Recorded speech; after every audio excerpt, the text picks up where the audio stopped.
Hi everyone, I welcome you all to another video of Night Walk Talk series। उम्मीद करता हूँ आप सारे अच्छे होंगे, अपनी लाइफ में अपना बेस्ट दे रहे होंगे और सब कुछ मंगल में चल रहा होगा। तो आज की जो स्टोरी है वो भी मुझे आते आते ही कलेक्ट हुई। अभी मैं अपनी क्लास से आ रहा था, तो आज की जो लर्निंग है वो मुझे वैसे तो और भी बहुत मिली, लेकिन जो सबसे बड़ी लर्निंग अभी मुझे क्लास से आते हुए मिली वो नेक्स्ट लेवल थी। मैं आपको बताता हूँ। मैं भी अपने क्लास से निकला, उसके बाद अपना डिनर वगैरह किया और फिर जब अपने हॉस्टल में एंटर कर रहा था तब मैंने देखा कि जो गार्ड अंकल बैठते हैं हमारे हॉस्टल में नीचे ग्राउंड फ्लोर पे, वो ना एक नोटबुक थी उनके पास और वो उस पर लिख रहे थे। मतलब भी ऐसे ना नंबरिंग थी, मतलब भी 1 2 3 4 5 6 और उसके आगे सेंटेंसेस लिखे हुए थे और ना वो एक ही सेंटेंस को वापस लिख रहे थे।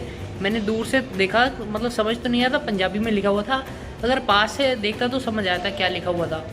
तो फिर मैंने देखा कि ये एक चीज़ को बार बार क्या लिख रहे हैं। फिर मैं उनके पास गया, मैंने क्या सर जी की गल की लिख रहे होते थे, बीक की चीज़ बार बार लिख रही हूँ।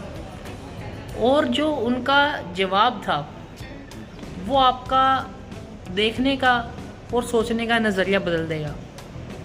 उन्होंने मुझे ये जवाब दिया कि अगर हम एक चीज़ को बार बार लिखते हैं तो हमारे दिमाग के अंदर बहुत बड़ा एक बम फटता है, जिससे कि हमें ये सोचने की वो होती है कि हमने इसको पूरा कैसे करना है। मतलब ये मैं अपनी ख्वाहिशें लिख रहा हूँ और मैं इन्हें पूरा करूँगा, तो मैं इसको इसलिए लिखता रहता हूँ कि मैंने इसको पूरा करना है। अगर मैं इसको लिखता रहूँगा तो मुझे ये एकदम दिमाग में नए नए आइडियाज़ ट्रिगर होते रहेंगे कि मैं इसको पूरा कैसे करूँगा। अगर मैं इसको लिख रहा हूँ तो मेरी मेंटेलिटी उस टाइप की क्रिएट हो जाएगी कि अभी ये काम नहीं हुआ है और मुझे ये करना है।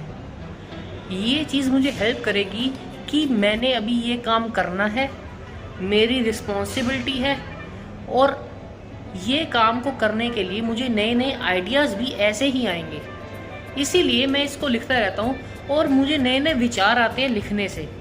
चाहे मैं एक ही सेंटेंस को बार बार लिख रहा हूँ, लेकिन वो मुझे सिखा रहा है कि मैं नए आइडियाज़ के थ्रू अपनी जो गोल है उसको कैसे पा सकता हूँ। हालांकि मैं भी मानता हूँ कि अगर आप किसी चीज़ को बार बार लिखते हैं, अपनी डेली लाइफ में आप मैनिफेस्ट करते हैं लिख के कि that I will get this in my life and I will reach there, तो मैं मानता हूँ कि ये चीज़ें एग्जिस्ट करती हैं।